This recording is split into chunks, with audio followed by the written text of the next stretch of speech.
This episode of the Smoke Pit brought to you by the Nut Ruck from Arbor Arms. Tactical fanny pack for your nuts and your butts. Visit them at arborarms.com, as well as Combat Combover. pomade, hair products, beard oils for your hair and your face. Use our discount code SmokePit to save yourself some money at combatcombover.com.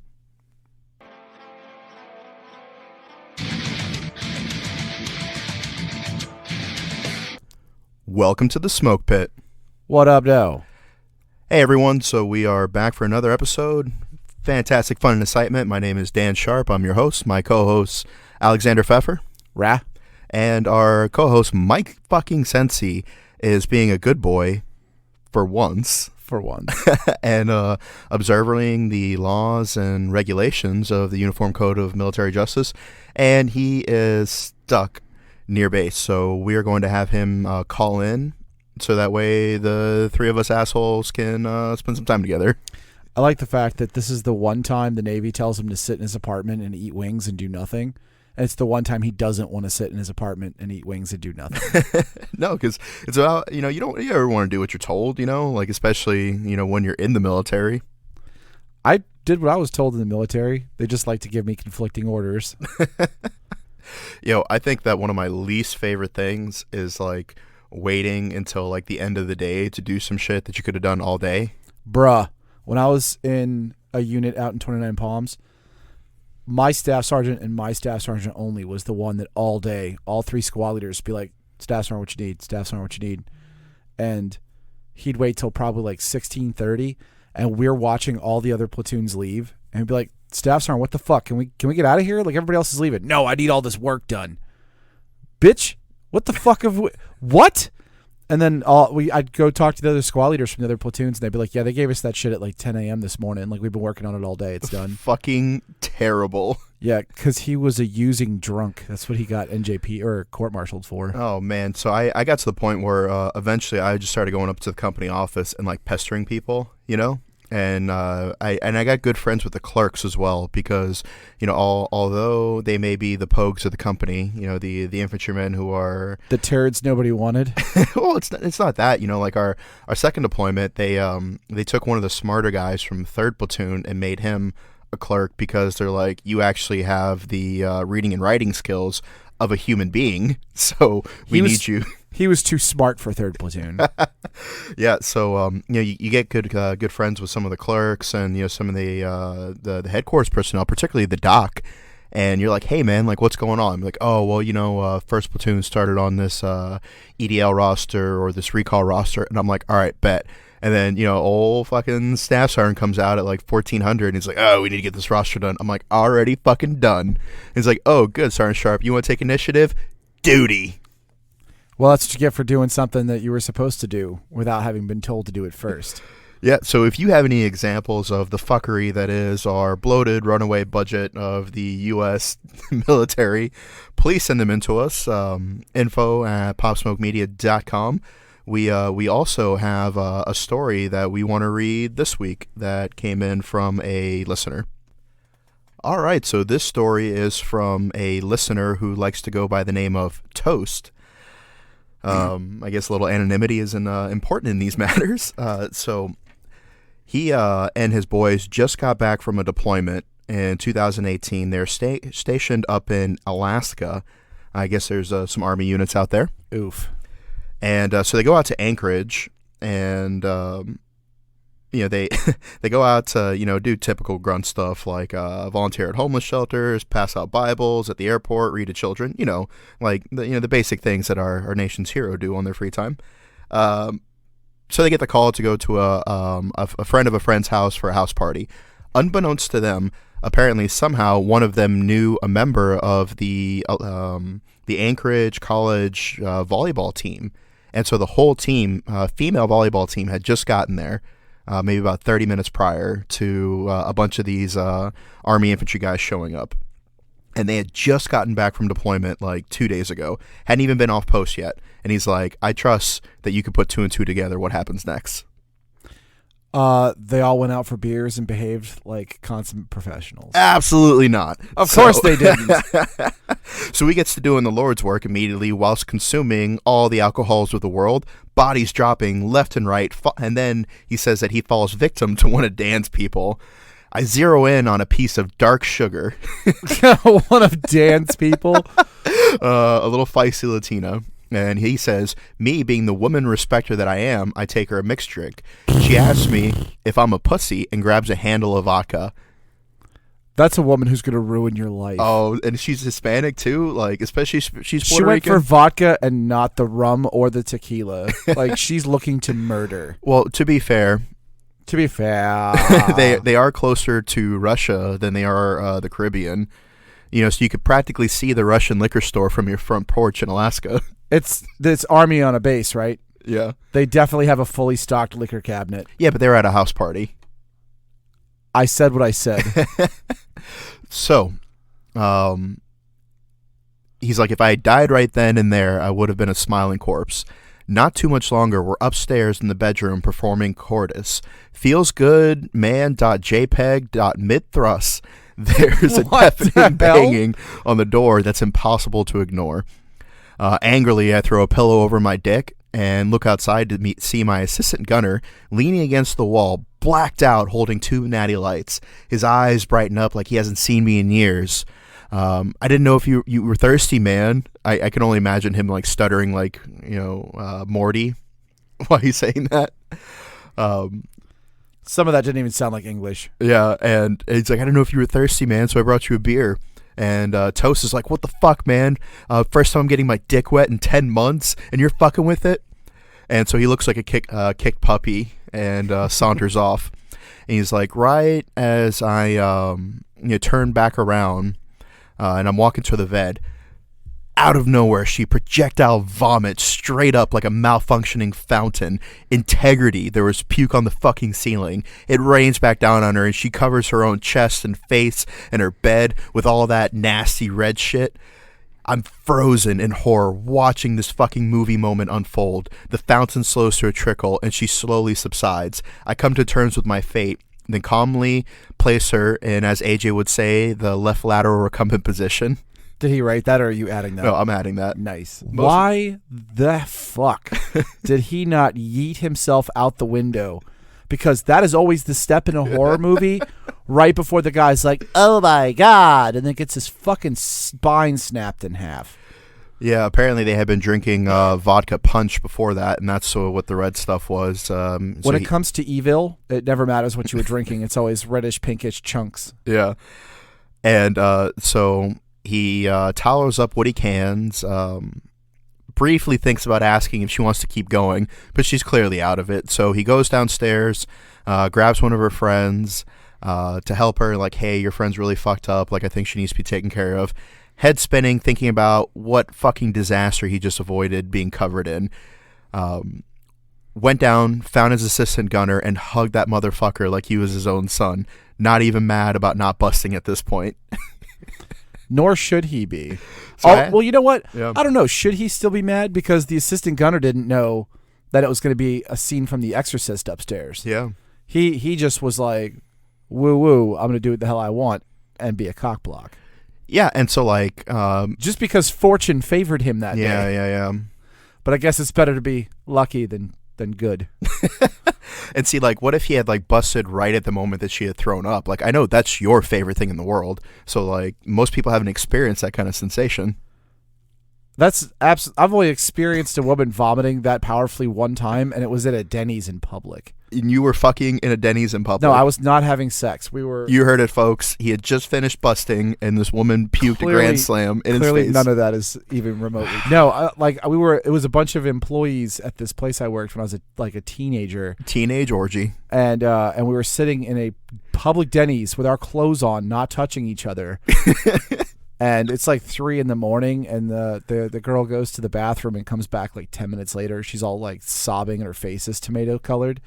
And she's like, I need help. And I was like medical attention? And she's like, I don't know. I need you to come with me. And I followed her in the bathroom. There was a line of pink chunks from like the ceiling at the 12 o'clock position, straight down the front of the wall, all the way down to the toilet, and like all over the toilet and the floor next to it. Jesus. And when I say a stream, I mean a thick stream. Like it was hitting the wall with force. Thick with 2 C's? No, thick with like 2 Q's. Like it was hitting the wall with such velocity that it was spreading. Like there was a splatter pattern. Yeah. And then he came. So I asked Toast. Gross. I was like, damn, dude, if you'd not been interrupted, do you think she would have puked on you? And he was like, abso-fucking-lutely, bro. His words. He was like, I was hitting it missionary, so the beating zone would have been all over the back of my head and back. First mistake. First mistake was what, missionary? Okay, I'm not shitting on missionary or anything, but you're with a person you don't know who is very drunk, who is spicy, right? And you got to make sure that you don't want to be in the violence zone. That's what I'm saying. If she's Latina, like probably the best position would be doggy style, because it's a lot harder for her to pull a switchblade and stab you in that position. Exactly. Like it's harder for her to grab the chainsaw from under her bed. Yeah, and so like missionary, she can like, stab you in the back. If she's on top, she's got gravity, and especially if she is thick, she's got all that extra weight to come down with. Like if she tries to attack you, you could just like drop your weight on her and she's pinned. Yeah, exactly. And before I get any angry DMs about the chainsaw comment, Daniel's grandmother used to have a chainsaw under her bed. God rest her. to fight off the fucking white man. Oh, not that she was wrong in doing so, but just that that's a fact of a thing that happened. Oh, I'm sorry. What race was Christopher Columbus? Was he white? He was Genovese. Yeah. So, long story short, my Puerto Rican grandmother had a chainsaw that she kept under her bed in case of home intruders, like Christopher Columbus, because back in the day when the Taínos were just chilling. Because you're old enough for your grandmother to have been around for Christopher Columbus. No, but she heard the stories. Like she saw him on the beach and was like, "Not today, motherfucker." Pulls saw out him in chainsaw. Our nightmares. That's why Christopher Columbus left and went back to Portugal, because he was like, "Nope, not dealing with that." So, if you have any stories, send them our way. Please give your thoughts and prayers to Toast. As he met a spicy Latina, didn't get stabbed, but didn't get to bust. So that's kind of like a C- situation. Hey, all I'm saying is at least Toast didn't get buttered. Wow. All right, folks, enjoy the rest of the episode with Mike fucking Sensi.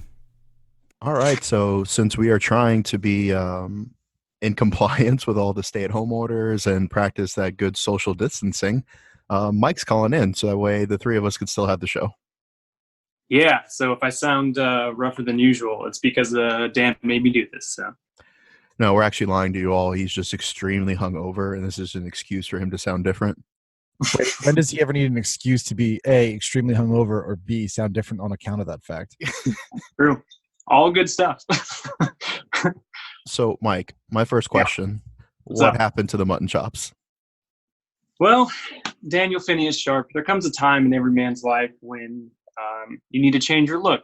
And I did that with the sketchy butcher look that I rocked for a few weeks, but it's time to do the baby face again. So I've lost the mutton chops and the mustache, and I might still go for the mullet, but that remains to be seen. Isn't the mullet the state haircut of Indiana? Well, the skullet is officially the state haircut. What's a skullet? It's like a mullet, but you're bald in the front. Yeah, you Like went from... Go ahead. Yeah, I was going to say the Trevor from Grand Theft Auto. You went from Michael Tiberius Sensi, the whale hunter, Yeah, exactly. Yeah. back to your custom and usual appearance. Yeah, my humble Tom Holland look. So. Yeah, your tight-fitting T-shirt, your Indiana ball cap. I will smooth say, baby face. shout out to the guys from Bastards of K-Bay for these shirts because they're fucking awesome. So Yeah, you can't see them, but they're great. Yeah, they make some good compilation videos that, by God, really make me miss the infantry. Yeah, them and who else? Goons Up's pretty good about that too. Yeah, they put these videos together, and unfortunately, they do contain a lot of man ass. So everyone that I've ever posted has been reported and taken down. So I just enjoy them privately next to a candle. Yeah, he's sad that he can't watch as many man-ass videos as he'd like because he keeps getting pulled down. What is the maximum amount of man ass you can handle in one day, Dan? What do you think? If you have to ask, you're not ready to know. I'm genuinely curious. Yeah, I'm thinking, half the platoon in a shower in boot camp. Mm. Just all jiggling and gyrating. Tornado drills? Was that your favorite? Pretty much.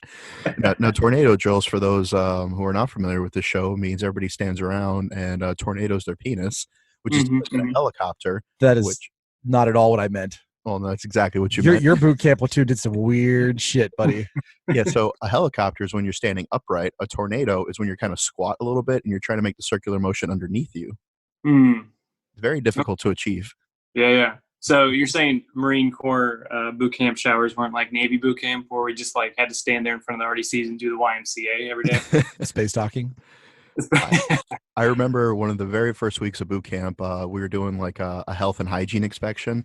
And so like the battalion surgeon or whatever had to come in and like inspect us, and we had to be there like butt naked with our hands out in front of us so they could look at our fingernails, and we had to do like a 180, and then like they looked at our backside and we turned back around. It's really weird having like 70 full grown men. And then so like the next week, I guess they came in to do like another inspection because apparently like cellulitis is a thing. I never even knew what that was, or half another dozen ailments before I joined the Marine Corps. And I just Googled that one because I didn't think it was real. I thought it was one of those things they make up, like scurvy. Yeah, and so I had the very first rack, and so he came up to me, and I was wearing nothing but my PT shorts, and I was like, all right, well, it's the same as next time. So I pulled my shorts all the way down to my ankle, and he was like, recruit, that's not necessary. You can pull them back up. And I was like, aye, sir. Pull them back up. You really ruined his day. Yeah, so or made it better. You never know. Maybe. Sure. Good point. Well, there wasn't a lot of hesitation. So he was either struggling with his sexuality, and that's why he was so quick to tell me to pull them back up. He was afraid of what he was feeling. Right. Or he's just seen so many. Drill instructors don't feel anything. No, this was the Navy surgeon. He wasn't a... well, then he definitely was struggling with life. Maybe he was just like, I thought it'd be more impressive. Like, he was disappointed. Oh, yeah, that could have been it. He's more of a length guy than a girth guy. Yeah. Yeah, so next question on everybody's mind. If you had to sacrifice one MOS to cure COVID, one rate, one military job occupation, what would it be? The RP rating for me. Oh, yeah? Yeah, for sure, yeah. You would commit seppuku? Yeah, no, I would gladly get rid of this. Well, it's funny because this rating was like specifically designed for wartime, and it is not wartime anymore. So it's like we are just constantly lost in our own identities as a rating. So I think it can be absorbed into other stuff. Like, I would gladly get rid of this rating. Okay. So now the next question that's on everybody's mind is, why is AJ such a stinky weasel? The first part of our documentary. I'm from Louisiana, all right? Don't judge me. Yeah. For those of you who are unfamiliar with that, just look up what a polecat is. A picture of AJ next to a ferret will pop up. They're very, very cunning and like to get into them crevices. That's right. So what's on your mind, Mike? How you doing down there? I'm all right, man. I'm definitely going stir crazy. I know we've joked about it. Like, this is kind of like my introvert dream, being cooped up in my apartment, but I am definitely ready to get the fuck out and go do something. So, yeah. So what's your heart's desire? What would you go out and do? Just like go do anything, like legitimately, like just go to a bar, go to a restaurant, like, believe it or not, like go to work, like go on base, like just do something. Like, I need to shake up this routine of waking up at 10:30 a.m., like putting whiskey in my coffee, checking email from home, and I never have anything, and then just like drinking the rest of the day. I know it sounds like such a hardship. Yeah, well, I'm getting fat, so. You're still allowed to run. Like, No.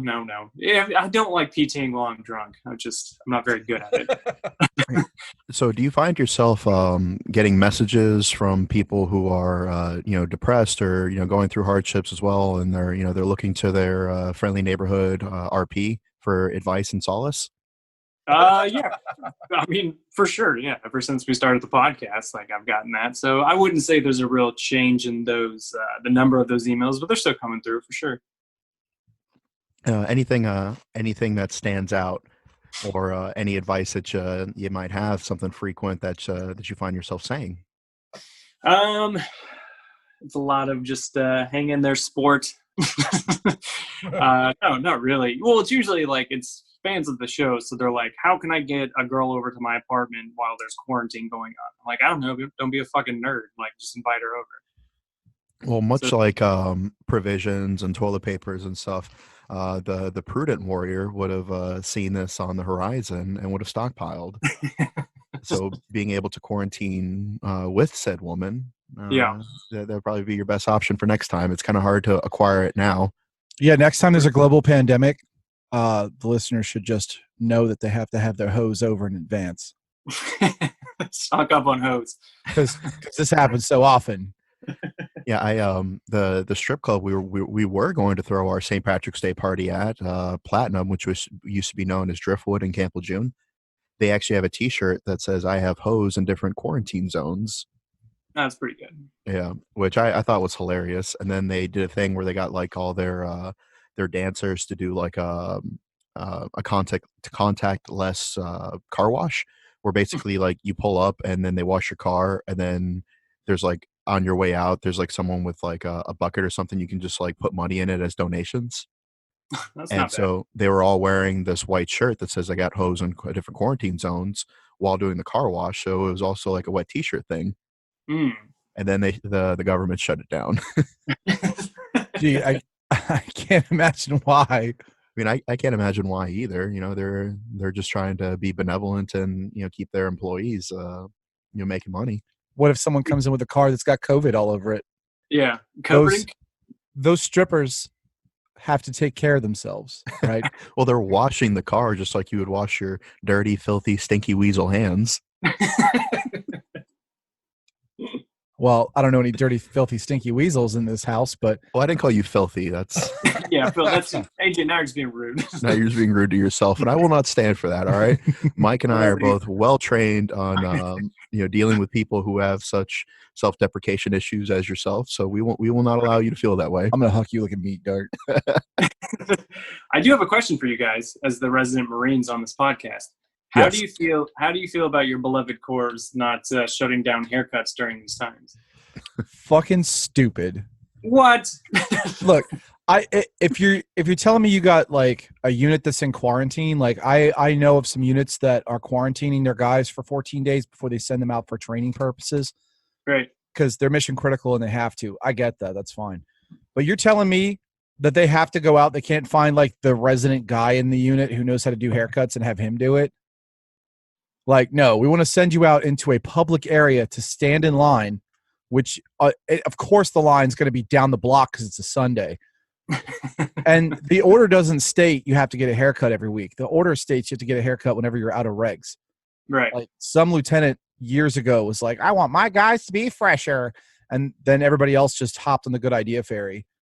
So just tone it the fuck down. Let everybody look a little bushy for a couple weeks so they don't get the virus.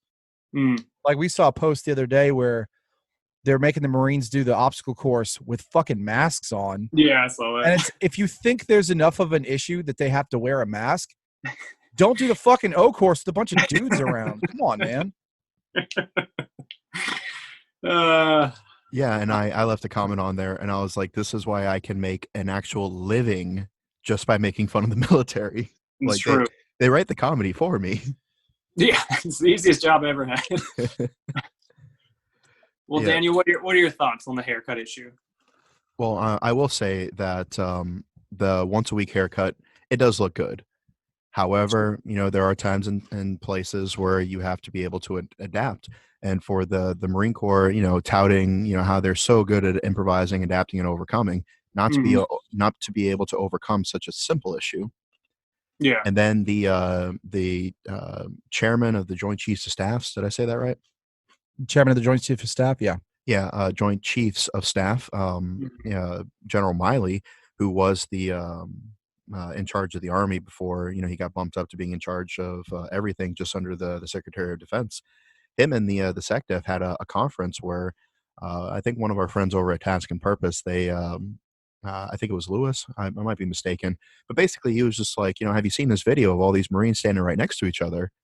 And the SecDef was like, well, obviously, like, maybe we can, stop doing haircuts for a bit. And then the chairman was like, whoa, well, don't take that as a directive just yet. I'm sure there's ways that we can continue to do haircuts. And then he justified it by saying his dad was a corpsman on Iwo Jima, and the discipline and professionalism of getting a haircut every week is the reason why the Marines were able to defeat the Japanese on Iwo Jima. No fucking way. Did you see some of those guys on Iwo Jima? They hadn't had haircuts in weeks. Yeah. No, they were using the captured katanas to give themselves clean fades.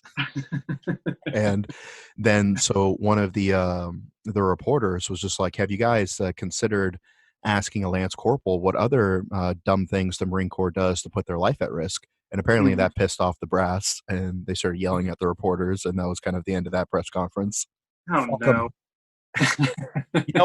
I can imagine. I'm surprised as hell that those videos haven't warranted the Marine Corps putting the rat squad on it, like those civilian contractors they have that like just search people's Instagram and Facebook pages looking for things to NJP people for. Mm-hmm. And they're like, find me every Marine that was in that line that allowed themselves to get photographed and embarrass us for our stupidity, and NJP each and every one of them for not being 6.5 feet apart. And so, like AJ is astutely pointed out, that it generally comes down to a small unit leader who made the decision, and then brass being ignorant of that policy because they like to do the command discretion thing. And so one Marine sent me a message, and with everything you guys send us, it's always anonymous unless you specifically say that we can cite you. Right. So one individual was like, they said that if we get test positive for COVID-19, that they're going to NJP us, or make us subject to the UCMJ. And me being a journalist, I was about ready to jump all over this, and I was like, hey, so like, do you have an email? Do you have a text message?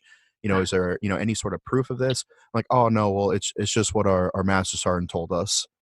And I was like, oh, so it's not Marine Corps policy, it's just your unit policy. Yeah. And he was like, yeah. I'm like, all right, well, do you have an email or a text? He was like, no, it was just something they passed to us at formation.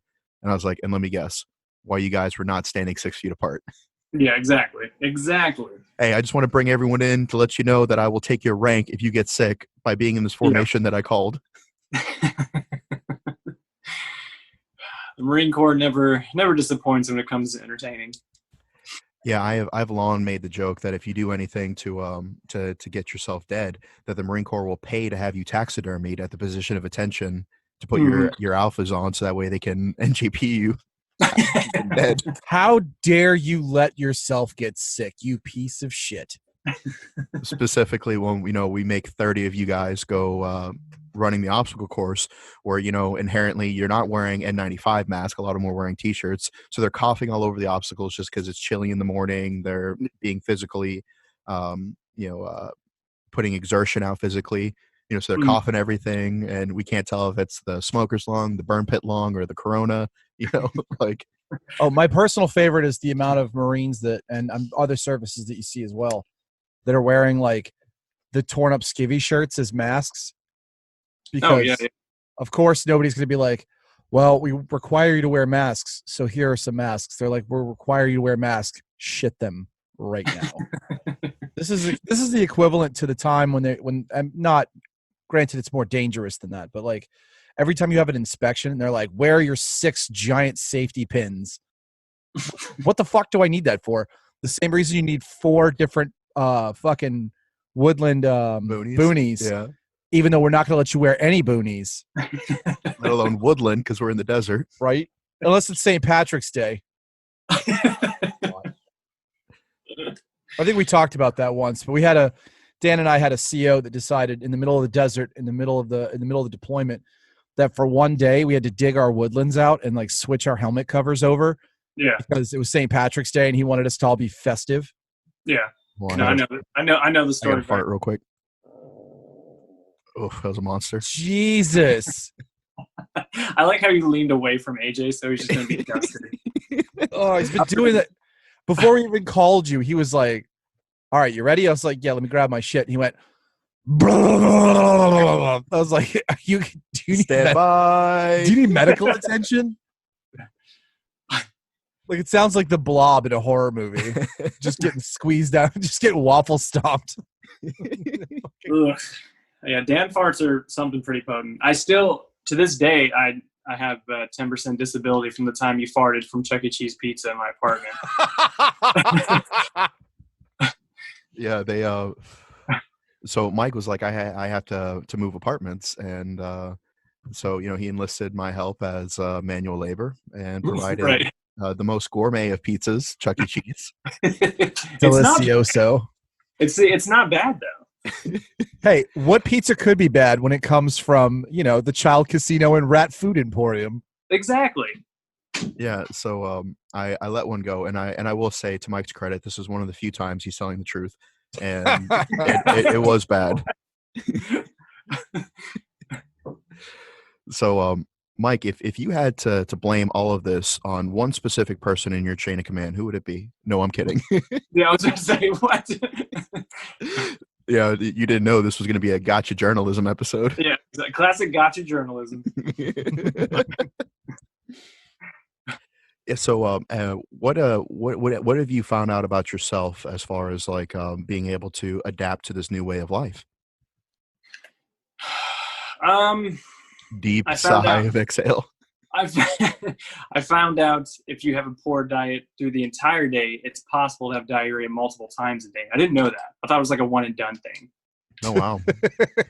That's profound. Because I regularly have diarrhea just because of my poor diet, but I didn't know you could have it 2, possibly 3 times a day. Does it kind of illuminate for you how much DoorDash that you actually order now that you have nowhere else to go to cut like your day into separate sections? Yeah, so it's concerning. I actually got the Dash Pass because I am chalking up. Thank God for that stimulus package I can eat, but I've sampled a little bit of everything that delivers in the greater Virginia Beach area. Yeah, so I was like, hey, Mike, if everybody pulls their Corona bucks together, we could buy a tiger. He's like, oh, yeah, that sounds like a great idea. I'm like, what are you doing on your phone? Are you ordering a tiger? And you're like, yeah, wings. Tiger meat. So what was that thing you mentioned earlier? The Dash Pass? Yeah. So no, it's a oh, I didn't know. I feel like everybody on Earth eats the same way I do. I guess it's not true, but I've cooked dinner the last couple nights. Thank you. Well, look at you. And fancy. Yeah, exactly. So knowing how to work your stove and a spatula. Nerd. And so the Dash Pass is essentially a monthly subscription to DoorDash. And so you save money by just having a certain, like, it was like $15 a month or whatever, and then you save money on each order. So like, it adds up. Yeah, it adds up for sure, especially when you eat it for every meal. So you don't have to order your wings anymore because they're set to come at your house at preset intervals. I mean, yeah, you can definitely do that, but schedule orders. Now, let me ask you this question: have you found yourself tipping more since all of this? No. Well, okay. So actually, he was quick to say not no, but fuck no. So I don't know. Dan might know, but maybe not AJ or people listening. But like, I'm a chronic over tipper. Like, I pride myself on over tipping. Like, whether it's a sit-down restaurant, whether it's a DoorDash or it's an Uber, like, I over-tip like a motherfucker just because I like to feel superior. And so I ordered something through Uber Eats a while ago, and the guy, he was a return fucking driver, so he like recognized me, and he came back. It was like the next day, so he came back and he was like, "Oh, here's your stuff." I was like, "Thanks, man." He's like, "Oh, by the way," I don't know whether he was just informing me or he's throwing shade, but he's like, by the way, that delivery fee isn't included in the tip, just so you know. And I was like, I was like, okay. So then I sat back and I pondered while I ate my suicide wings. Like, do I tip him? Do I tip him ever again? And so it was like after the fact, so I said no tip for him. See, there's different apps out there that allow you to tip afterwards, which kind of gives you like a little bit of anonymity. Yeah. But I remember I ordered a pizza and I put like a $5 or $6 tip down, and the guy shows up and I was just like, hey, thanks for being there for us and stuff, like, because as we've progressed through this pandemic, we've realized that, all those boots that are on, like TikTok boots and stuff, they're talking about like how important their service is and how they're, like trying to pump themselves up to, seem more important than they are. They're the ones that are like not really doing much for this particular experience that the country's going through. Yeah, Right. private first class TikTok asshole isn't bringing me food. Yeah. And so, it was like a $5 or $6 tip, and it was just like one pizza, and the pizza place is like right up the road. So I didn't really think about it much. I was like, hey, thanks, man. He's like, no, man, like I appreciate you tipping. Like, you'd be surprised how many people are, Mike, stiffing us on our tips. No, listen, it was the one time because he threw shade at me on my front porch. No, thank you. Well, You're not going to come to my home. Exactly. Having delivered pizzas as a side job before, I can tell you that there's not a lot of middle ground. Like, people either tip you well for their circumstance or they don't tip you at all. Right. I had a lot of officers that wouldn't tip. Yeah. For those of you who have been with us since season 1, our former executive producer, EP Mike, who's gone on to, different projects and finished his master's, but he's delivering pizza. And he said that he's making like $200 or $300 a day on tips. Yeah. And which is funny because like now he's going to be the richest one out of all of us after all this is over. And he said one house specifically, they ordered 2 pizzas. It was like a $30 order. They gave him a $35 tip and like a little 1 ounce Purell bottle of hand sanitizer. Oh, nice. That's nice. Yeah. The $35 tip was their generosity. The Purell was when they saw him. Yeah, so which he immediately just started drinking. Yeah, exactly. Yeah. He just put a little straw in the bottle, and he was sipping that on the way to his next order. Like, that's not how it works, Mike. That's why your car looks like that. Sorry, Mike. We love you. Yeah, we do. Yeah. Sorry, not sorry. Yeah, so I have definitely been very scared that this is going to continue through, not only throughout the summer, but I actually had a nightmare 2 nights ago that, I wasn't able to go to a Halloween party because, this has gone that long. Yeah. Are we ever going to do another Pop Smoke Halloween party? Because the first one we did was an absolute, like, ton of fun. Yeah, we had way more people show up than we could have possibly hoped for. Everybody showed up in costume. Everybody had a great time. You, me, and I think it was one of the guys from the bunker. We were like the judges for the Halloween costume. Yep. And we almost had a riot on our hands. Yeah, that was like the most business they've done like since they opened. But the thing was there was one guy who, was dressed a certain way, and I guess the crowd thought that, he should have been in the finalists. And I flat out said, I was just like, because we were doing it by applause, and I was like, if y'all wanted him to be in the finals, you should have clapped louder when he was up on stage. And then they almost rioted. So I was like, all right, fine, he's in the finals. Your boos mean nothing to me. I know it makes you cheer. Yeah, I have studied a fair amount of coups and boogaloos in my time, so I could tell when the crowd was getting ready to boogaloo. Yeah, especially when there's copious amounts of tequila and Strikeforce involved. Yeah. Yeah, and your pheromones are wafting through the environment, so everybody's already all hyped up on that. Yeah, my extra tight Spider-Man outfit. Oh, they all have tight. They all have their pump and dump programs set to activate. That's right. Yeah, Mike was looking all kinds of delicious in a Spider-Man outfit, just so tight. Yeah, it was for a child. It looked painted on it. Honestly, like at first I thought it was one of those body paint costumes, where you just put on the tiniest of G-strings and they cover your body in paint. We should totally do that to Mike this year. Yeah. I'm with it.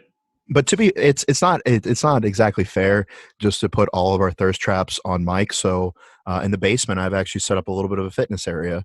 We got some TRX straps, some yoga mats, some weights, some cardio equipment. So I'm hoping that maybe by the end of the summer, like maybe I could do a little bit of thirst trapping. I'm with it. Man. Because like from maybe like like the collarbone up, I can put some thirst traps out with the blue eyes and the beard and the luscious hair. But then from like. Yeah, so it's like you going down from the head and you're like, all right, and you get to the body and it's like, then you get to the penis, you're like, all right, working again. So like, I know where my angles are, So because we were doing something the other day, I think it was a live, where we were talking about in our OnlyFans, and Mike straight called us out. He's like, "Oh, sorry, are you going to be doing this too?" And I was like, "Oh." Yeah, exactly. Yeah. So yeah, thanks to Mike's shame and my girlfriend being a literal marathon runner, I just felt this overwhelming sense of guilt that I should probably try to get back into shape. And this is a perfect time to do it. Now is the time, I'm telling you. I'm going to come out of this quarantine fat, and you're going to be ripped as hell. It's going to be great. Hell yes. I'm about that. Like, you know what? They called this pandemic the great equalizer, and now we're seeing that's true. That's right. Yeah. Of course, Mike being fat means he's like got an extra 1% body fat. Oh, yeah, for sure. The two of us are over here eating 3 celery sticks and a bottle of water a day and still gaining weight. Like, what the fuck? Yeah, going on hikes and like going down to rivers and mountain marches and stuff. The topography in Northern Virginia. Meanwhile, he's got his rotating orders of wings coming in. Yeah, I had bean burritos at 3 a.m. last night and feeling all right. Yeah, Mike is one of those insufferable friends that he gains like 4 calories. He's like, "Oh, I'm so fat. Look at me. I'm disgusting." Oh, yeah. The fact that you unironically agree is the point. Well, no, it's not. Well, it's not, I don't think it's a joke by any means. Again, coming from the glorious, glorious Midwest and just seeing what my future holds if I ate and acted that way, it made me eat well as a kid and growing up, and obviously forming this physical regime that I have now. And so now that it doesn't seem I can gain any weight, when I do start to gain some weight, I want to kill myself. So I'm very vain in that manner. I think that might be the most insightful thing about yourself you've ever said on this show. How is that possible? You really pulled the curtain back a little bit there. I feel like everybody who's ever met me knows this, though. that's actually your it's on your business card when we go to Burbs events. No, I've seen Mike at parties. He's not exactly the open and welcoming conversationalist. It's true. Yeah. No, it's like he's the guy that's like, "You want a beer? You want a beer? All right, let's get a beer." Yeah, that's right. Yeah. The last party I remember being with Mike at, he stood by the door, and every person that would come in, he would silently just hand them whatever drink was closest on the counter. Mm-hmm. He would just snatch whatever bottle and hand it to them and be like, "Here, get drunk, go away." Yeah. Well, I don't trust people who don't drink around me. Not even with me. Like I became good friends with our buddy Eli that night simply because I said, "Who's doing a shot with me?" And he said, "I will." Now we're like best friends. That's all it takes. It doesn't take much. Yeah, it's like one of those spy movies with the kid, and it's like, how do we get in the bad guy's secret fortress? And there's 2 Dobermans, and they bust out some like little doggy treats, and now the Dobermans are their best friends. Like if Mike was a sentinel guarding something, of secret intelligence, like all you'd have to do is like slip him a couple airport bottles of alcohol. That's literally it doesn't take much. On your way out, he's just on his back, just like rolling around in the bottles. Good boy. Who's a good boy? So you're over there talking about you ate well as a child because you didn't want to turn out to be a Midwestern chubbo. Correct. The whole time you were saying that, I was thinking, Dan and I grew up in a place where like a dessert treat was a piece of bread that was buttered and had sugar poured on it. Yeah. Carbs, butter, and sugar. Yeah, that's right. If you could see the studio desk, like it's covered in Funyuns and Dr. Pepper and Red Bulls. And I can smell the studio desk from here. Smells like Old Spice and Bad Decisions. Right. Yeah. So now that you are a full grown man, how do you find yourself similar or different to the people you grew up with? Like we all have those Facebook friends, that either didn't join the military or maybe did something else with their life, and then a couple of years later, it's kind of hard to relate to some of those people. Is it easy when you go back home, or do you find yourself still an outsider? Well, yeah, no, it's I enjoy going back home for friends and family, honestly. But when you do kind of, because like last year, the year before, I had my 10-year high school reunion. Yeah. And I was so excited to go to it because I'm not the only one who didn't, like, on graduation day in high school, look to his left and right and go, "Yeah, let's get married, have kids, and be miserable." So I remember that day too. Like, you were all gussied up in your uniform. No, I did not do that. Looking just incredibly sexy. And then people came up to him and they're like, "I listened to your show." And Yeah, you got yeah. a big head about it. He was just insufferable for like the next 4 episodes. Oh my god. Classic Dan fashion, just telling a lie. None of that happened. Oh, none of that happened, Michael? None None of it? of that happened. See, Dan doesn't lie. What Dan does is Dan dramatically exaggerates situations. No. See, what the truth is that I am not nearly as much of a drunk as the two of you. So Right. with your, brain that's full of holes from alcohol, you're not able to recollect things in the way that they happened. And then you are shocked and amazed when I recount the absolute truth. No. You know what your first mistake in that statement was? What's that? I am not a drunk, sir. Oh my God. I drink. I am not a drunk. And you know what the difference is? I still remember where my wallet and keys are. Okay, that's a different matter. Okay. Ooh. That is a completely different matter. I think maybe twice in my entire life got so blackout that I didn't know what was going on. And I still made it back to my room. Don't give me that look. How many times you had to shepherd this guy back to wherever we were staying that night? Twice. Okay. I specifically remember both times. Maybe twice last year. No, last year I spent most of my time deployed. Yeah, so I that know, doesn't which work. is amazing, which really speaks to how you spend your time when you're home. Yeah, exactly. That's my point. If you take an average of the amount of alcohol the average person drinks, right, over a year, I haven't even come close to that. I will say, AJ, when you came back last year, we were at that Halloween party, and I was like, all right, he's just coming back, like he won't be able to drink as much. I will say it takes a lot for me to like have to like walk away from the bar and like have a spit, but you definitely made me, because you just kept handing me, you're like, oh, here's a triple shot of Jameson followed by a quadruple shot of Jameson, and then now you can chase it with this shot of Jameson. I'm just like, yeah, fuck. We're going to celebrate this shot with a shot. Yeah, exactly. Yeah. I didn't realize that spin class made your liver work better. Yeah, I was shocked because I mean, obviously, like I knew you were a drinker, you could hold your own, but I was actually shook. I was like, AJ is like the fucking Terminator. You just kept handing me shots. I was like, I gotta go outside to spit, or I'm gonna throw up. Is that a Midwestern secret to being able to prolong your drinking, going out and spitting? I don't know if it's a Midwest thing, but it's definitely a thing. Yeah, I loved your accent right there. Oh, I don't know. That did not happen. You know what the secret for me is, Mike? What's that? Mama didn't raise no bitch.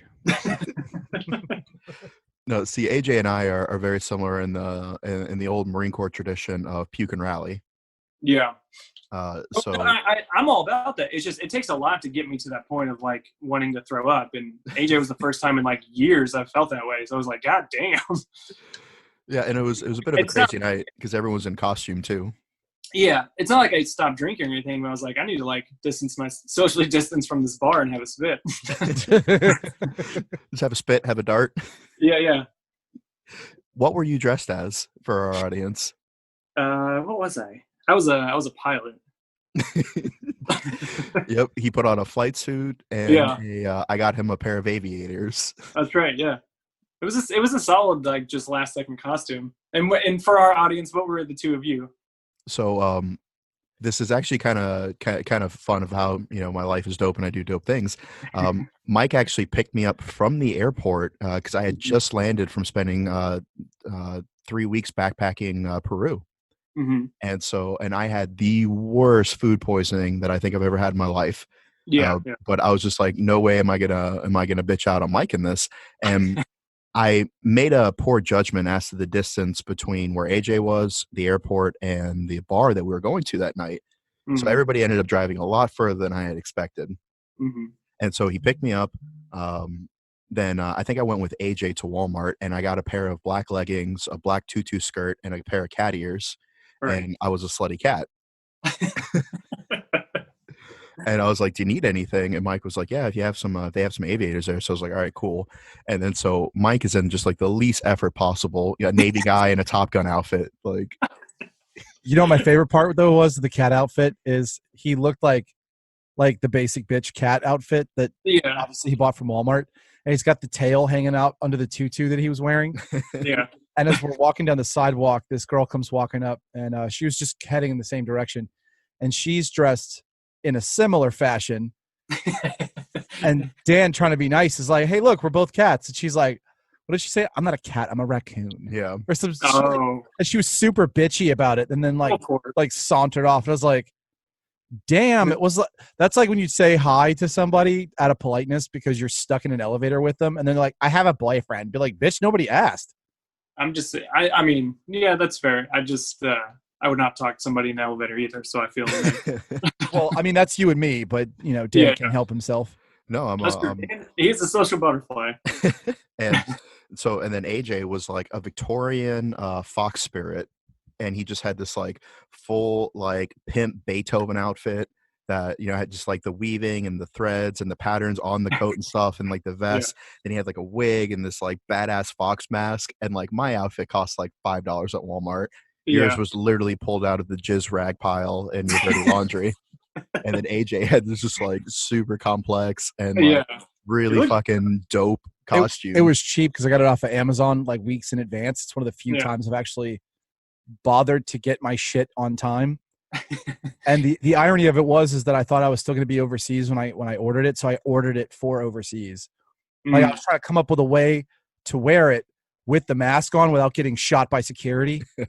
Like just walking around the base in this thing, and someone's like, oh, what the shit? And some Peruvian like smokes me in a dark alley. As they are one to do. It's kind of their favorite thing, You know what's funny is we had an incident. They're very superstitious in Peru. we had an incident a while back, and there was the guy on the radio, the Peruvian guard that was on the radio, was trying to explain that he had heard gunshots.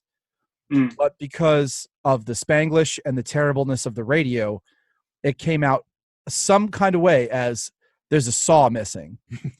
So as soon as the talk heard that, the Tactical Operations Center, they put a lockdown on the base and told everybody to put their hands on their guns right now. So we got told, go get your guns. So we're just standing out in the parking lot. Everybody's holding saws. Who lost? How do you lose a saw? Like, this isn't a big environment. We're not tromping through the woods at 3 a.m. Like, what the fuck? Me and my douchiness, I just want to ask how many people, when they said, all right, everybody lock down and put their hands on their guns, how many dudes grabbed their arms after that? Because that's to me where my brain went. I've been like, right here, locked and loaded, and then I got kicked out of the talk as I'm one to do. if I hadn't gotten shot at like about 5 minutes earlier, I'm pretty sure I was the idiot that would have made that joke. Good. Just like grabbed your crotch. Yeah. Like, my machine gun is present and accounted for. Right. And so, fun fact about Peru, everyone down there is like 4'11". There's not a lot of oxygen up in the mountains, so people don't grow very tall. And I was already the biggest person in the country. Like, there were people who legit thought I was like a professional wrestler. Oh yeah, I can see it. Yeah, I wanted to buy a poncho for a part of my journey because I wanted to be able to blend in a little bit while I was out hiking in the mountains and stuff. But they physically did not make one big enough for me. And I was very apologetic to the lady with my broken Spanish because I felt like I had been wasting her time, and she basically loosely translating said something to the effect of just like, no, you never apologize for being big and beautiful. And I was just like, thank you, old lady. Yeah. Thank you, blind old lady. Wow. I spent 45 minutes talking about how hot Mike is. I tried to get one self-esteem point in. He's like, no, nothing for you. I'm the thirst trap. Nothing for you. Yeah. I'm still the honeypot. Nobody's trying to take your job. Don't be threatened. No, I don't like it. Man. Yeah, so AJ being like 4 inches taller than I am, I could only imagine that they literally would have thought he was Godzilla. Oh, for sure. Especially in the fox spirit outfit. I would have fit right in. I'm about that height, so. Yeah. So, anything else that you wanna send out to our fans before we get out of here? Stay safe, stay clean, stay abstinent. I don't know what y'all are doing. Yeah. So, if you are reading between the lines, that means Mike wants a full report of your day-to-day activities. I do. I'm very nosy. Everybody needs to DM Mike the disgusting details of what they're doing in quarantine. No. I think that's an AJ thing. Everybody DM AJ. Pics or it didn't happen. That's right. See, the 6 people who have DM'd me in the last month to tell me positive stuff about crap you guys have shit on. Like you guys don't believe. Like I'll show Dan the fucking DM. I'll be like, look, this guy said the Mongolian throat metal was fucking cool, and he's like, yeah, Pixar didn't happen. I'm like, bitch, it's right here. I still don't believe it. We have this real this real weird dichotomy in the friendship, especially particularly in the group chat, where one of us will say something like very meaningful to them or very profound, and then AJ will just send like a shit posting meme afterwards. Yeah, exactly. Without commenting or replying. It's true. No, Dan gets butthurt because he'll post something and I won't like immediately like it. Like I'll have not seen it or something, or I'll look at it when I'm doing something and I'll be like, oh, cool. And then like 5 minutes later, I'll post something because I am then free to do so. Because like if I'm cooking or something, I'll have a minute while I'm waiting for it to do its thing. And he'll go, oh, so no comment on what I posted, huh? All right. So several problems with that fact. Yeah. Since June 11th, 2019, he has posted 3 things. So clearly that part of the story is false. Secondly, he has not commented on anything I've posted in the last 2.5 weeks. Oh, 2.5 weeks I haven't posted. I haven't commented on your posts. Yeah, and I've posted like 47 things since then. That's the problem. You posted such a cyclic rate because, and it's good that you're providing content to the fans. It's good. I appreciate that. But if I took the time to comment on everything you posted, when the fuck am I supposed to get anything else done? Oh my god. you have time for a lot of other things, but not like I got interviewed by the Department of Veteran Affairs, and I was like, hey, can you guys go like and comment on this post? You know who didn't? AJ. Of course. Erroneous. Anytime you get on the thing and you say, hey, can you like and comment on this post? I will go over there and do it because in that moment you have reminded me that it needs to get done. The only time that doesn't happen is if I'm like driving or something. And another thing, like, you know, those challenges that you've been seeing on stories where it's just like, hey, here are 10 interesting facts about me. Now I, nominate this person to do it. And so like I did one of those about travel and I tagged AJ and like he just looked at it and was like scene. And then I sent him the big template and I was like, your turn. Scene. Yeah. I was trying to figure out how to make it work. I didn't know how to get it to do the thing where you like poke it and it like gives you an option and stuff. AJ, put on your readers and get to work. He pulls out his pocket watch. He's like, bye, look upon the hour. When you spend as much time overseas with shitty overseas internet, like you learn to just appreciate the stuff you can look at and not dig too deep into it and figure out how to do stuff. I don't know how to do that. I don't know how to put stuff on my... Oh, if only you knew somebody who made a living by doing that. Exactly. You make a living by doing that, so why should I do it? All right, guys. Tune in next week where we hurl jabs and insults and accusations at each other. We teach AJ what an HTML is. I'll give you my HTML. AJ has about the technical knowledge of the guy with the mustache that works at Best Buy. If you're asking him for anything besides a charging cable, erroneous. Erroneous. Exactly. I am perfectly capable of figuring out technology. Then why don't we have video? There is a difference between knowing how to do it and doing it. All right. So I'll tell you. You don't know how to do it. I'll tell you what. Just to prove you guys wrong, which I know is exactly why Dan's baiting me, but this one time I'll accept it, right? The next podcast we do, I will make sure the video is up, and I will make sure it's edited. You heard it here. You heard it here. I'm just saying. AJ made a promise. A lot of fans are demanding videos, so you're going to heartbreak a lot of our listeners. Yeah, and it's funny. It's usually the fans of Mike who demand the video because they want to see more of his beautiful face. Yeah, nobody wants to see shit from us. They want to see you taking your shirt off. Well, let's give them what they want, for fuck's sake. That's what we've been saying. We said the OnlyFans was for you to take your shirt off, and you're like, I'm not doing this if it's just me. Like, well, yeah, you guys got to contribute. Like, we got to like each send in a feet pic, and then be like, choose which feet you would like to whatever. Yeah, I got nice calves, so that's what I'll contribute. You do have nice calves. Yeah. He said feet pics. I say so if I have to do the video, calf bone's connected to the feet bone. That connected to not the same money thing. For these feet pics. Classic nursery rhyme. I'm gonna get into some of these monos here in a second. So I think if I'm doing the video for next week, which I will do, all right, I think at the same time I want from both of you quality feet pics by like we post on Wednesday, right? Yeah. I want quality feed pics no later than Monday night. All right. That way I can get them on the OnlyFans. Mike, do you have feet tattoos? I don't know. Can you work on that? Oh, Yeah, no. as soon as tattoo shops open again, for sure. No, don't be a hooer. Yeah, I do remember one of the times that I because we all have stories of crashing and burning, you know, with a girl at a bar or, you know, a guy on ship or whatever the case may be. I do remember there's this female Marine, and she was like the hottest thing on the base, right? Like maybe like an 8 or a 9 out in town, but on base she was like beyond a 10, and she had fake lips and fake boobs, and you know, she was that, you know, that really hot supply girl. And so there I was hanging out with her, and you know, she's over, we're chilling, we're having a few beers, and she's got like a ladybug with a skull tattooed on her foot or something. And I was just like, oh, hey, like, you know, like that's interesting. Like, can you tell me about that? Like, you know, what does that mean to you? And she was like, I don't know, I just got it because it was pretty. And I was like, get out. I just Well, I mean, I can empathize with that. Somebody likes a piece of artwork and wants it tattooed. I don't see a problem with that. Not every tattoo has to have like this deep layer of meaning. Yeah, that's the problem though, is that some people are like, I just want to put art on my foot. And then you look like trash. Well, I mean, you heard it, folks. If you have feet tattoos, send them to AJ so he can roast you. So he can call you trash. I'm not saying that having a foot tattoo makes you trash. I'm saying if you get a tattoo on your foot that looks fucking stupid for no other reason than you just wanted to have a tattoo in your foot, that makes you trash. I don't know. As a tattooed American, I feel like I should defend them. Yeah, hey, but we're all tattooed though. You have over 30 tattoos. How many of them are on your feet?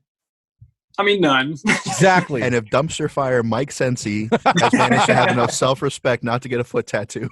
And to be fair, it's because I haven't ran out of room on like other parts yet. I will probably, you know what, just for the sake of the joke, I'll get a tattoo of a dumpster fire on my foot.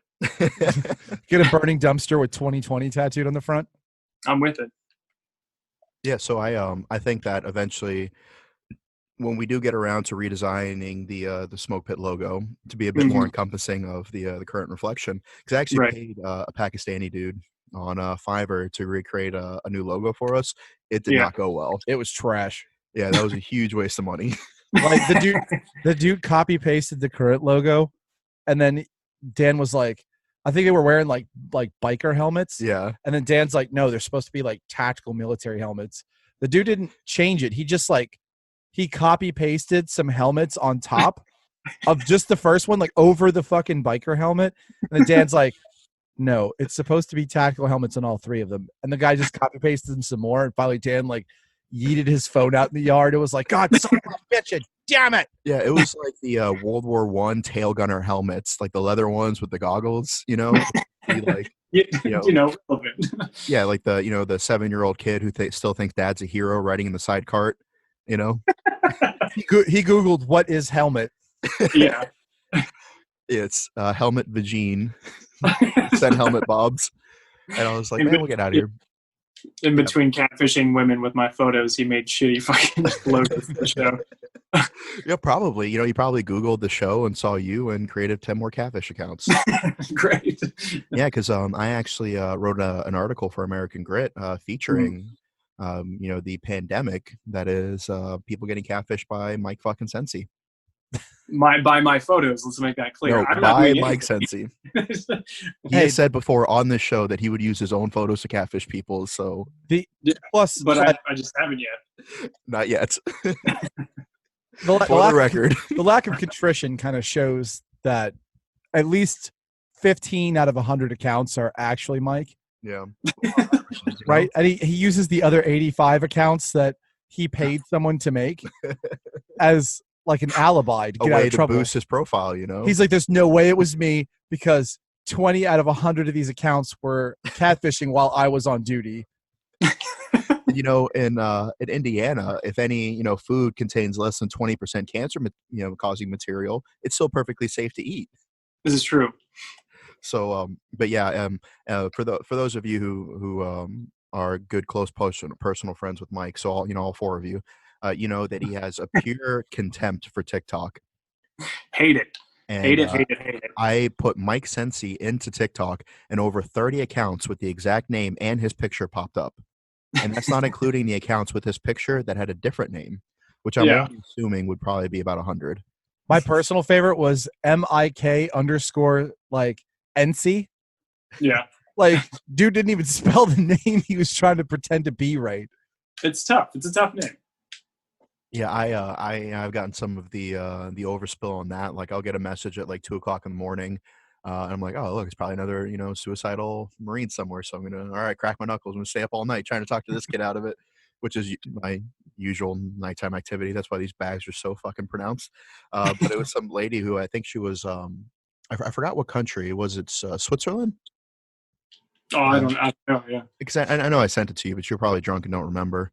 Or I just get that every single day. Thank you, Mike.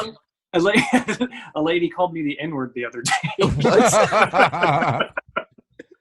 I'll show you guys the screenshots after this, but like it was on Facebook, and she actually messaged the page first, the Smoke Pit Facebook page, and was like, "I can't believe we're doing this, rabble." And I was like, "Hey, like, take this up with Mike. It's not him doing it, but he'll talk you through the process, blah, blah." Then she went over on my Mike Cincy official Facebook and was like, rabble. And then I was like, look, this isn't me, blah, blah. And she's like, I know it's you, you're scum, blah, blah, blah. And then she said, peace out, and called me the N-word. Hard R or soft A? It was a soft A, but she's white. She shouldn't be doing either. No, because that definitely changes the tension or the mood in that conversation, if you will. Wait, hang on. Yeah. Did she maybe actually? Was she just using urban repertoire? Yeah, to show she was hip and cool? Was she trying to insult you by using an inappropriate word for a white person to refer to an African American, or did she think inappropriately that it was okay for her to use that word, seeing as she thought maybe you were African American? Either way, she's a meth head. which is also a great segue to the fact that I got a DM from a fan who was just like, this entire time I thought AJ was a black man. That's not the first time he's gotten that message. I've seen several DMs that are like, I definitely thought AJ was black, and I was like, sweet. You have a lot of soul, man. What can I say? You should see him on the dance floor. I mean, I don't want to appropriate anybody else's culture or nothing, but that's kind of I felt like what's the word? I felt like that was a compliment. Bit of inclusion. Yeah. And I guess we should probably do a whole episode based on like the random things and assumptions that people have made of us. But one person said that you had shark eyes. That I have shark eyes? Yeah, that you have shark eyes, that they're cold and seem as you are perpetually searching for your next prey. I mean, yeah, I guess. By that meaning wings or the beer. I was about to say we could test that theory by like hucking a wing at him during the next show we get to do in the same studio. Yeah, if his eyes roll back and he just starts chomping. Well, much like Blood in the Water, if next time I'm available to come to the studio, if you guys hide a hot wing in the studio, I will seek it out. Yeah, Mike can smell one drop of suicide hot sauce in a million gallons of water. I'll rip it to shreds. Hey, quick question. If you pour hot sauce on the roots of corn, will the corn cobs be spicy? No, that's actually how I was born. It's my superhero origin story. I will say every time we give you crap about corn, and then we talk about how much you enjoy hot sauce, I would like to say that it's interesting that the most ethnic person in the group is the one that deals not the best with spicy. Puerto Ricans don't use spice, all right? What's the adobo upstairs for then? Okay, that's different. There's a difference in level of spice when you're talking about flavoring and level of hotness. What's that word that measures Scoville units? A Scoville unit, yeah. Yeah, there's not a lot of Scoville units in Puerto Rican cuisine. All right, there's a lot of bananas and roots. Yes, but this is an international world now. Like the Puerto Rico has the internet. You can Google stuff and be like, "Yo, send me some of them Carolina ghost peppers, son." I've tried. I just don't handle it very well because much like Mike currently, I will have diarrhea all day.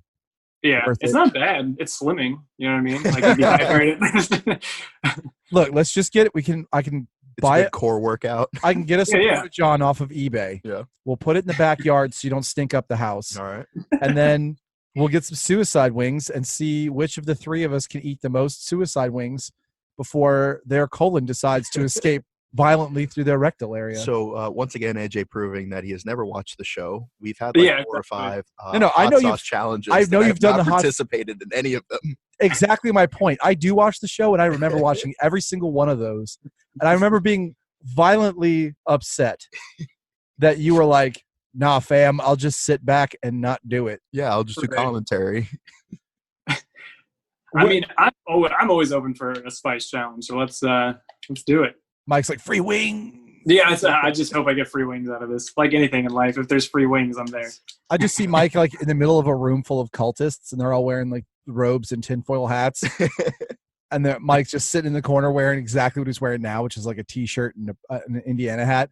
He's just like his whole face and hands and body are covered in wing sauce that's dripped on him. Like Queen of the Dam with Aaliyah. Exactly that. And like they're like, are you ready for your blood sacrifice? He just looks up like, huh? Like mouthful of things. He's like, I'm sorry, the what now? I'm just I'm just getting now this vivid daydream of like something happens, right? And like you and I need to go give somebody the monos. Like it's one of those classic Mark Wahlberg stories where 2 guys that are slightly past their prime but still, good enough to get there and solve the mystery. And we break into this cult or, whatever, like, extremist group it is. And like, we're kicking ass and like, we're shooting people. And we look over and you're just sitting there like, what? They had free wings. You're like, Mike, get over here. Sounds like every Tuesday for the last 3 weeks. Like Rick from Anchorman. You're like, Mike, get over here. Yeah. You're like, can I take the wings? Like, of course you can take the wings. Bring extra. It burned a lot of calories breaking into this cult. I see no problem with any of this. Do they have mild for Dan? Yeah. You're sitting there just like, Dan just like got this guy by the collar and he's punch-sizing his face. And he's like, oh, and by the way, where's the mild sauce? All right. So, Mike, any save rounds before we get out of here? Nah, man. Good to see you guys. I miss you guys. Yeah, likewise. AJ, any save rounds? Mike, you can call us when it's not a podcasting day. Just saying. No, he can't. It's in his contract. Yeah. When we started the show, he was very specific about his contract, saying that we will not contact him unless it's related to the show. We have the group chat where AJ can send us the memes that we've seen already. So we're good. And I got asked that question like 2 minutes after Mike defiantly was like, yeah, but I don't look at anybody's stories. So go fuck yourself.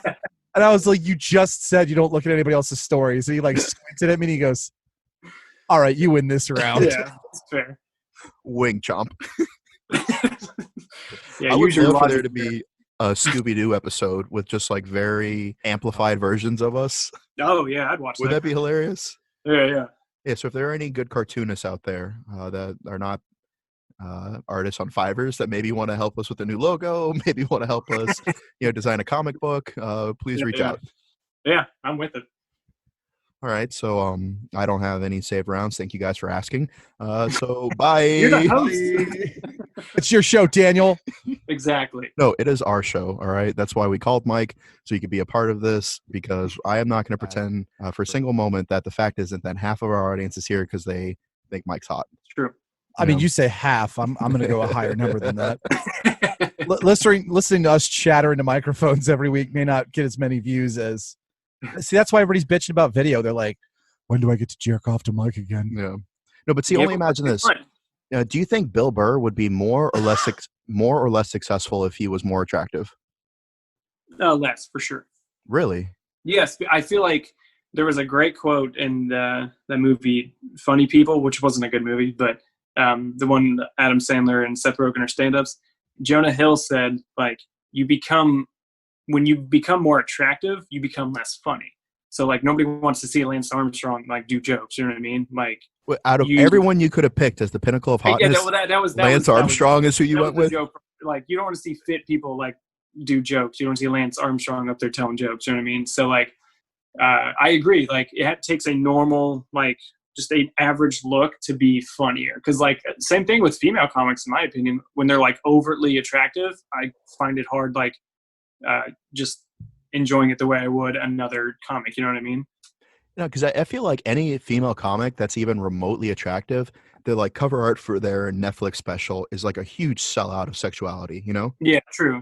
Like it's always them like naked and like covering their tits with microphones, or a huge push-up bra and their like mouth slightly agaped, Well, there was one that did this. I don't want to say her name wrong because I don't remember who it was, and I get yelled at for plugging other people accidentally. But there was an Asian woman who did like, it was her 3rd or 4th Netflix special, and her cover art was her doing the sexy thing, but she was like super pregnant, like about to explode. Oh, Ali Wong, yeah. Yeah, she had like the big belly out, and it was, I forget what the title was. It was Yeah, how do you think she got pregnant? Everybody does it, Dan.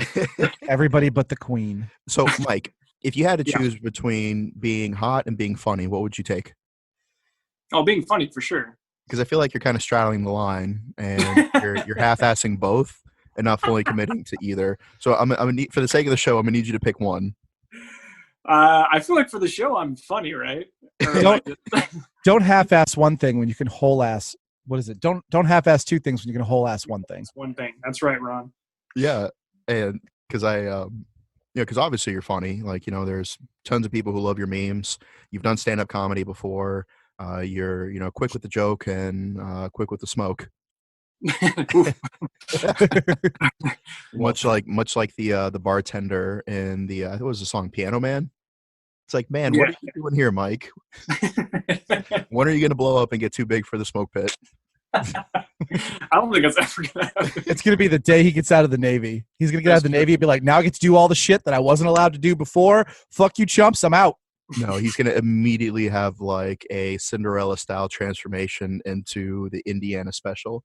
Yeah, he's gonna gain 50 pounds and Yeah. have a ridiculous relationship with hay bales. Yeah, like he's gonna lose some hair, a tooth's gonna fall out. His tattoos. The second I drop that retirement paperwork, I'm gonna drop it. It hits the admin clerk's desk, and my stomach's just gonna explode. Yeah, I just hit my 4-year mark out of being in the Marine Corps, and that's almost exactly what happens. Yeah. I'm telling you. All right, everyone, bye. Bye. If you have a batshit crazy story that you want us to read on the show, shoot us an email at info@popsmokemedia.com. Also, check out our social media. You can shoot us DMs there. Stay up to date on all the latest Smoke Pit news. Also, check out our merchandise at popsmokemedia.com. Give this podcast 5 stars. We'd appreciate it. And share it with your friends.